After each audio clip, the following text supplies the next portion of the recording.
Hi, my name is Sam Dreyer, and this is Rob Pacey, and we've made a system that takes audio information and converts it into tactile feedback for those with hearing loss.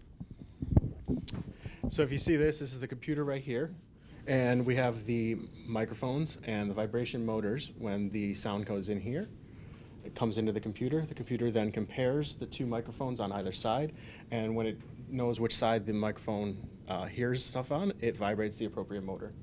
So this will be used for users to alert them to loud auditory stimuli in their environment and let them know what direction it's coming from. Such as, and it vibrates.